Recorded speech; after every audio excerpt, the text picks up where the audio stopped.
चलिए थोड़ा देखिए, सिलॉग चैप्टर है, कल जो बताए थे वही उसी के आगे बढ़ा रहे हैं। ये मेन 4 वाक्य है जो आपको दिखेगा, किस में? स्टेटमेंट में भी और निष्कर्ष में भी दिखेगा, कथन में भी दिखेगा और निष्कर्ष में भी दिखेगा। पहला मेन है सभी ए बी है, तो कैसा सेंटेंस है? पॉजिटिव। कुछ ए बी है, ये भी कैसा है? पॉजिटिव। कुछ ए बी नहीं है, ये कैसा है? निगेटिव। कोई ए बी नहीं है, ये कैसा है? निगेटिव। तो पॉजिटिव निगेटिव तो ऐसे पहचान जाएंगे, पढ़ के ही पता चल जा रहा है कि कौन पॉजिटिव है और कौन निगेटिव। इसके बाद देखो, सभी जिस सब्जेक्ट ए के साथ अगर सभी वर्ड है तो इसका वैल्यू 100 है, और कुछ है तो 50 है, कुछ है तो 50 है, और कोई नहीं है तो भी 100 है। तो ये कहां पे सब्जेक्ट 100 है और कहां पे 50 है, ये डिसाइड कर लो आप। एगो सभी वाला 100 और कोई नहीं वाला में भी 100, बाकी दोनों कुछ कुछ वाला था तो 50। तो सब्जेक्ट याद हो जाएगा इससे।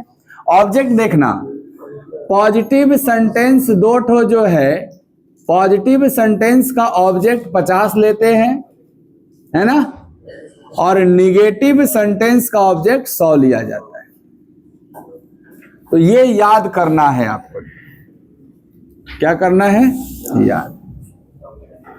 कहीं भी 4 में से कोई भी दिखेगा तो आपको 100-50 में कंफ्यूजन नहीं होना है, ठीक है। इसके बाद कल बताया था कि पॉजिटिव स्टेटमेंट का पॉजिटिव ही कंक्लूजन होगा और निगेटिव स्टेटमेंट का निगेटिव ही कंक्लूजन सही होगा। ये दूसरी बात बताया हमने आपको कि अगर कोई इंडिविजुअल पॉजिटिव स्टेटमेंट है तो उसका निष्कर्ष भी कैसा सही होगा? पॉजिटिव। अगर कोई स्टेटमेंट निगेटिव दिया हुआ है तो उसका निष्कर्ष भी कैसा सही होगा? निगेटिव। अगर पॉजिटिव लिखा है तो गलत। जैसे पॉजिटिव स्टेटमेंट दिया और निष्कर्ष में निगेटिव निगेटिव लिखा है तो गलत हो जाएगा, क्योंकि पॉजिटिव स्टेटमेंट का पॉजिटिव कंक्लूजन ही सही होता है और निगेटिव स्टेटमेंट का निगेटिव कंक्लूजन सही होता है, ठीक है। इसके बाद हमने बताया था कि जो री स्टेटमेंट होता है वो कंक्लूजन नहीं होता, री स्टेटमेंट कंक्लूजन नहीं होता है। री statement is not a conclusion, ठीक है। यानी हूबहू कथन अगर लिख दिया गया है निष्कर्ष में तो सही नहीं है, वो निष्कर्ष सही नहीं माना जाएगा। इसके बाद हमने बताया कि आप 50 को 100 नहीं लिख सकते हैं, 50 को 100 नहीं लिख सकते, बाकी सब लिख सकते हैं। समझ आ गया बात? अब देखिए इसमें एग्जाम्पल है। मान लीजिए आपको कथन दिया हुआ है, स्टेटमेंट आपका दिया हुआ है कि सम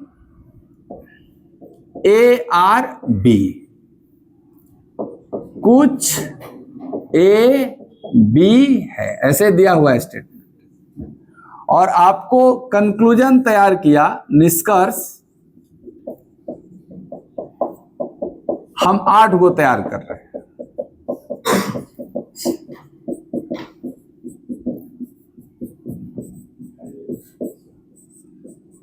और 8 में आपको बताना है कौन सही निष्कर्ष है। पहला हमने लिखा ऑल ए आर बी, दूसरा लिखा सम ए आर बी, तीसरा लिखा some A are not B, चौथा लिखा नो ए इज बी, पांचवा all B are A, some B are A, some B are not A, और नो बी इज ए। यानी सभी ए बी है, कुछ ए बी है, कुछ ए बी नहीं है, कोई ए बी नहीं है, सभी बी ए है, कुछ बी ए है, कुछ बी ए नहीं है, और आखिरी है कोई बी ए नहीं है। ऐसे तो आपको एक कथन दिया है और 8 निष्कर्ष दिया और पूछा कौन निष्कर्ष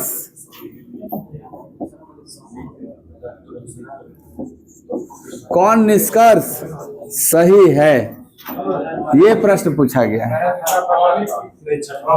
कौन निष्कर्ष सही है? तो आपका उत्तर जा रहा है केवल छठवां। बाकी सब का कैसे जाएगा सुनो ध्यान से। आप बताओ आपका स्टेटमेंट कैसा है, पॉजिटिव है कि नेगेटिव है? पॉजिटिव है। अगर सर स्टेटमेंट एक को दिया गया है और वो भी पॉजिटिव दिया गया है, तो बताइए पॉजिटिव स्टेटमेंट का कंक्लूजन भी पॉजिटिव ही होता है। तो यहां लिखे गए तीसरा कंक्लूजन निगेटिव है ना जी,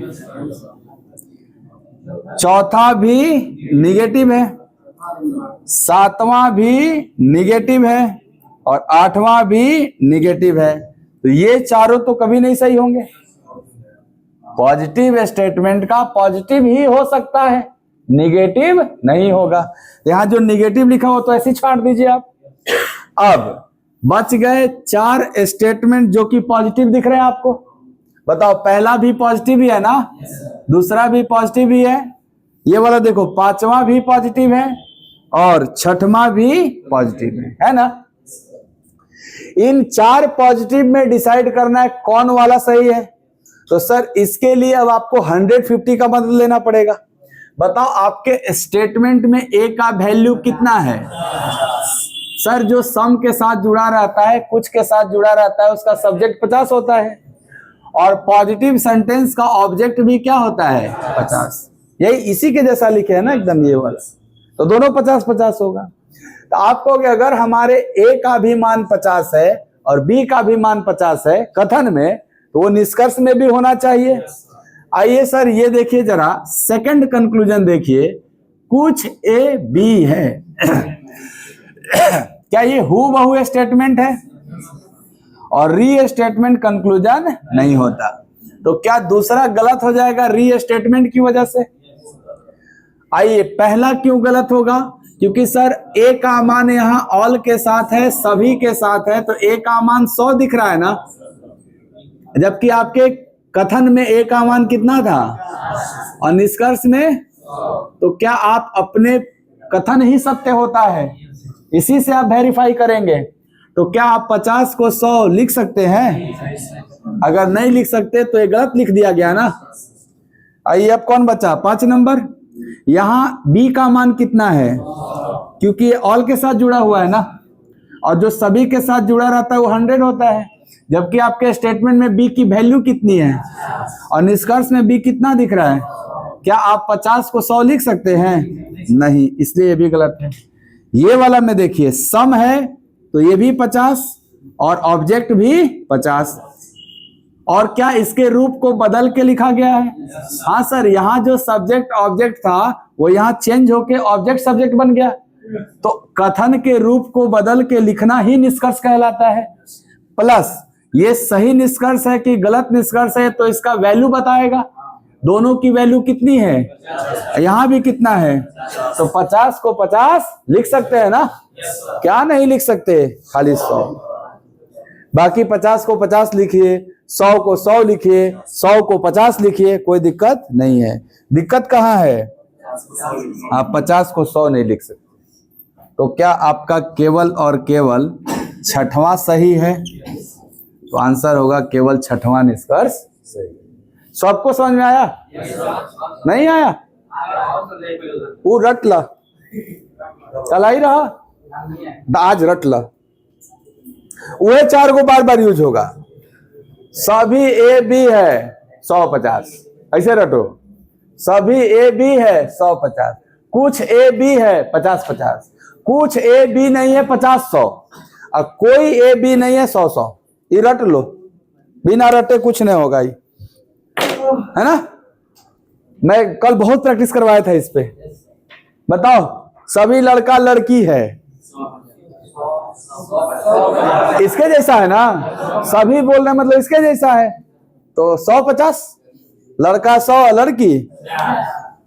सभी लड़का गोरा है, तो लड़का 100 गोरा 50, है ना।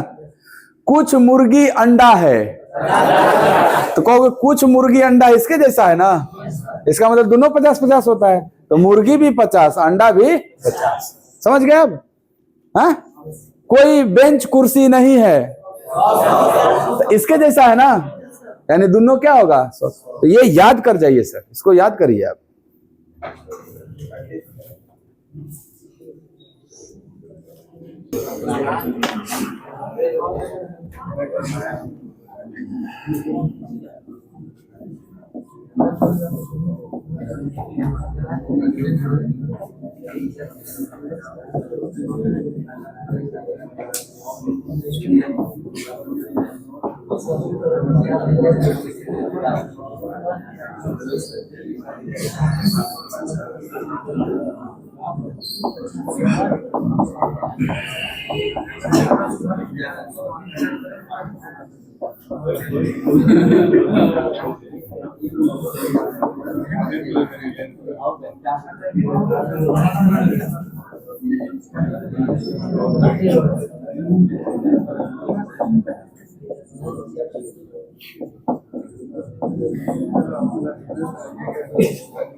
चलो बस 5।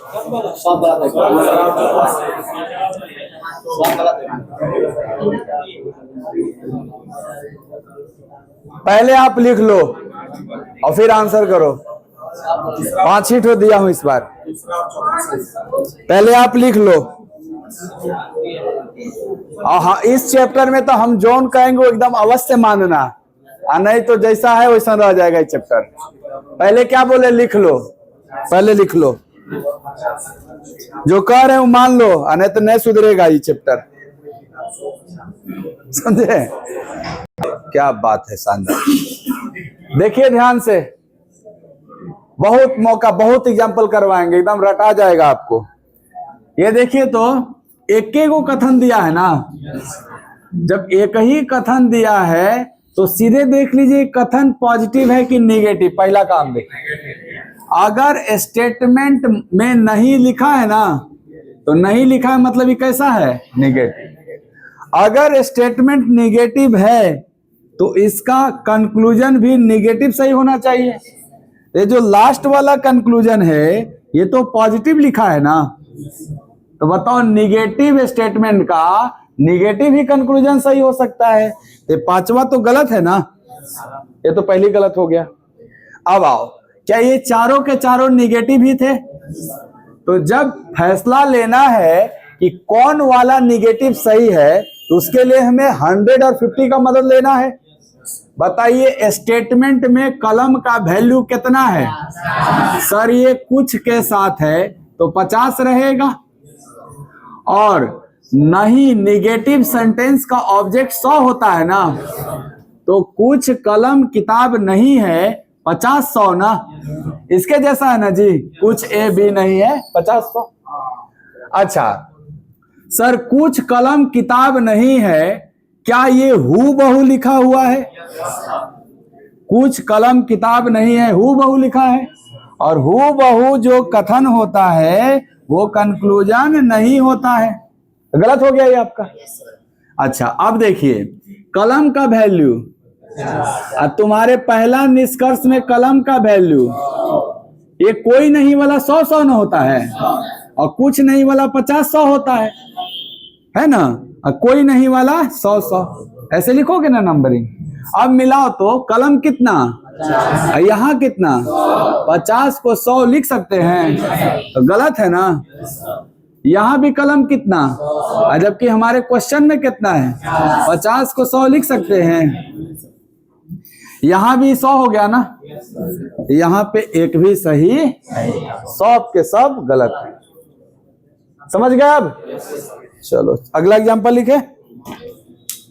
पहले ही 50-100 नहीं मिलाना है, पहले पॉजिटिव निगेटिव, ओकरे बाद रीस्टेटमेंट, ओकरे बाद 50-100।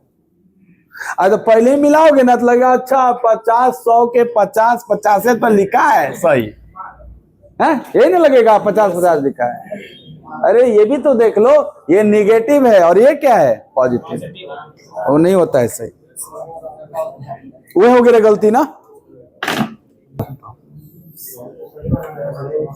हाँ, कौन सही है अभी यही हम पढ़ रहे हैं, कंक्लूजन में हम यही पढ़ रहे हैं कौन सही है।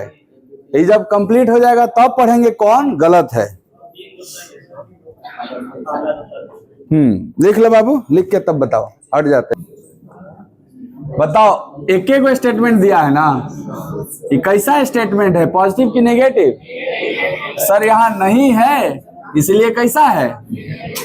अच्छा, नेगेटिव स्टेटमेंट का कंक्लूजन भी कैसा होना चाहिए, नेगेटिव। लेकिन ये लास्ट वाला तो पॉजिटिव लिखा है ना, इसलिए ये पहले गलत हो जाएगा। दूसरा, री स्टेटमेंट तो कंक्लूजन नहीं होता। तो सर ये हूबहू कोई पेन कलम नहीं है, क्या यहाँ पे कोई पेन कलम नहीं है लिखा हुआ है?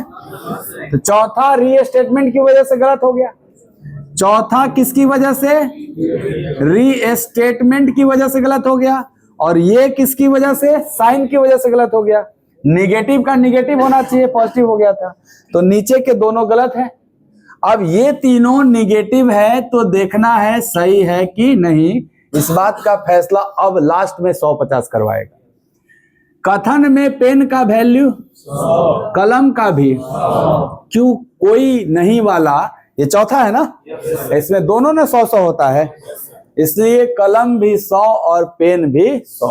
ये बताओ, जब कथन में दोनों का मान 100 है तो निष्कर्ष में ज्यादा से ज्यादा क्या हो सकता है, 50 लिखे होंगे, और 100 को 50 लिखा जा सकता है ना, इसलिए तीनों का तीनों सही है। का 150 लिख दिया का कौनों के? अरे 100-100 दोनों हो गया, तो वह ना कुछ लिखाया होगा, या तो 100 या तो 50। तो 100 को तो हम लोग 100 भी लिख सकते हैं और 50 भी लिख सकते हैं, इसलिए चेक करने की जरूरत नहीं। सब कलम पेन ही ना दिया है, इसीलिए सब सही है।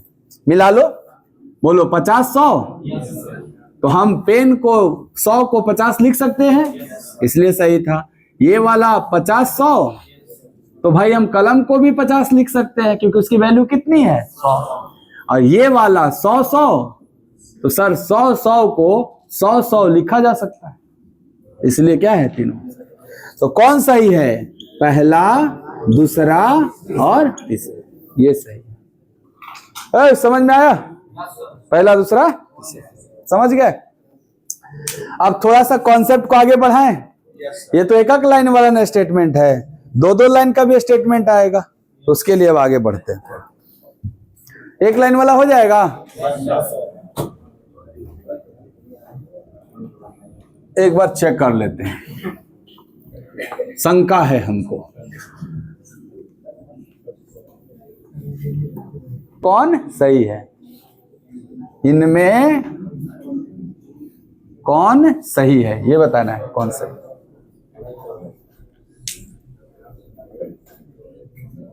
समझो इसको। यहां आप देखोगे ना, देखो यहां आप देखोगे तो 4 गो कथन दिख रहा है, और निष्कर्ष भी ढेरे दे दिया है। तो आपको कथन के संख्या से नहीं मतलब है कौ गो कथन दिया है, आप जब ए को कथन देता था तो आप सीधे शुरू करते थे कैसा है, पॉजिटिव है कि निगेटिव। लेकिन जब आपको एक से ज्यादा कथन दे रहा है तो आपको पहले कथन नहीं देखना है, पहले निष्कर्ष देखना है। ठीक है कि सर निष्कर्ष किसके बीच निकालना है, तो सर पहला निष्कर्ष निकालना है किताब और कलम के बीच। किसके बीच? किताब और कलम के बीच। अब निष्कर्ष के बाद डिसाइड करिए कि किताब और कलम के लिए कौन कथन पर्याप्त है। तो आपको जिस कथन में, यह है ना कथन ऊपर, जिस कथन में किताब और कलम दोनों मौजूद होगा वही कथन लेना है हमको। बताओ किताब और कलम किस कथन में दिख रहा है? सर किताब कलम दिख रहा है ना पहला में। तो ये भी एक प्रश्न पूछा जाता है कि पहला निष्कर्ष का पता लगाने के लिए कौन सा कथन पर्याप्त है। तो आप कहोगे निष्कर्ष पहला में किताब कलम है और कथन पहला में भी किताब कलम है, इसलिए निष्कर्ष पहला का पता लगाने के लिए पहला कथन ही पर्याप्त है, चाहे सही हो चाहे गलत। अरे समझ बात? तो बताओ पहला कथन कैसा है? पॉजिटिव। ये निष्कर्ष भी कैसा लिखा है? पॉजिटिव। यहां तक तो सही है। सर कथन में कलम की वैल्यू कितनी है, किताब की वैल्यू कितनी है? निष्कर्ष में किताब की वैल्यू कितनी है, कलम की वैल्यू कितनी है? तो क्या आप 50-100 को 50-50 लिख सकते हैं? इसलिए पहला 100% सही है। आ रहा है समझ में? सर दूसरा निष्कर्ष किसके बीच निकालना है? अंडा मुर्गा। तो ये दूसरा निष्कर्ष अंडा मुर्गा के बीच निकालना है। तो अंडा मुर्गा के लिए कौन सा कथन पर्याप्त है? सर दूसरा कथन ही अंडा मुर्गा दिख रहा है ना, ऑर्डर कोई भी हो बट दोनों चीजें दिख रही है इसमें। तो ये प्रश्न पूछा जाए कि दूसरा निष्कर्ष के लिए कौन सा कथन पर्याप्त है, तो केवल दूसरा कथन पर्याप्त है। दूसरा कथन कैसा है? पॉजिटिव। और दूसरा निष्कर्ष भी क्या है? पॉजिटिव। तो ये तो मैच कर रहा है, पॉजिटिव का पॉजिटिव होना चाहिए। अब 150 मिलाओ, मुर्गा अंडा, निष्कर्ष में अंडा मुर्गा, तो 50-50 को 50-50 लिखा है, सही लिखा है ना। गलती एक जगह खाली होता है, यदि किसी 50 को 100 लिख दिया जाए। अभी तक गलत नहीं है? ओके। तीसरा निष्कर्ष किसके बीच? फोन और मोबाइल के बीच। फोन मोबाइल के लिए कौन सा कथन चलेगा? सर फोन और मोबाइल चौथे में चल रहा है। तो आपसे प्रश्न पूछा जाए कि तीसरा निष्कर्ष के लिए कौन सा कथन पर्याप्त है, तो आप कहेंगे ना चौथा कथन पर्याप्त है। क्यों? क्योंकि चौथे कथन में फोन और मोबाइल दोनों अवेलेबल है। समझ में आ रहा है बात? बताओ चौथा कथन कैसा है? निगेटिव। निगेटिव है, तो इसके द्वारा निकला हुआ निष्कर्ष भी निगेटिव ही सही हो सकता है। यहां निष्कर्ष कैसा है? सर ये भी निगेटिव है, तो साइन तो ठीक है ना। अब 150 मैच कराएंगे। बताओ मोबाइल का वैल्यू, फोन का वैल्यू, तो 100 वाला निगेटिव में तो सही है ना रहा होगा। अरे वो क्या किए, 50-100 लिख दिए, फोन 50 और मोबाइल, तो क्या हम लोग 100 को 50-100 लिख सकते हैं? बिल्कुल सही है भी। चौथा कुर्सी और बेंच। ये चौथा निष्कर्ष के लिए कौन सा कथन पर्याप्त है? सर कुर्सी बेंच तीसरा में है ना। ये कैसा है? निगेटिव। ये भी कैसा है? साइन तो ठीक है। अब 150 मैच कराएंगे। बताओ बेंच का वैल्यू, कुर्सी का, इसमें कुर्सी का, बेंच का, तो क्या इन्होंने आपके बेंच का जो मान 50 था इसको 100 लिख दिया? 50 को 100 लिख सकते हैं, इसीलिए चौथा क्या है? गलत। अरे समझ में? बताओ कुछ कलम किताब है, इस निष्कर्ष के लिए कौन सा कथन? कलम किताब पहला में ना है, दोनों 100-50 है, तो यहां तो 50-50 लिखा है ना, गलत है। 100-50 को 50-50 लिख सकते हो, इसलिए सही है। फोन मोबाइल नहीं है, इसके लिए कौन कथन चलेगा? सर फोन मोबाइल चौथा में है, दोनों क्या है 100-100, यहां भी दोनों क्या है 100-100। क्या री स्टेटमेंट है? नहीं, स्टेटमेंट को बदल के लिखा गया है, इसलिए ये भी सही है। तो कौन सही है? 1 2 3 5 6। कौन सही है? 1 2 3 5 6। आपका भी यही था ना? तो आप बताओ, आपको एक चीज दिखा होगा कि सर कथन एक गो दिया है कि 4 गो दिया है, इससे हमको अभी मतलब नहीं है, मतलब इससे है कि निष्कर्ष किसके बीच निकालना है। अरे समझ बात। तो जब भी एक से ज्यादा कथन देगा तो घबराने की जरूरत नहीं है, सीधे निष्कर्ष देखिएगा कि निष्कर्ष किसके बीच निकालना है। क्या पता ऐसा निष्कर्ष निकालना हो जिसके लिए किसी एक ही कथन का जरूरत हो। तो यहां पे लिखे गए सारे निष्कर्ष किसी न किसी एक ही कथन से निकल रहे थे ना, इसलिए ढेर सारा कथन देख के घबराने की जरूरत। समझ गए? चलो आगे बढ़ाते हैं।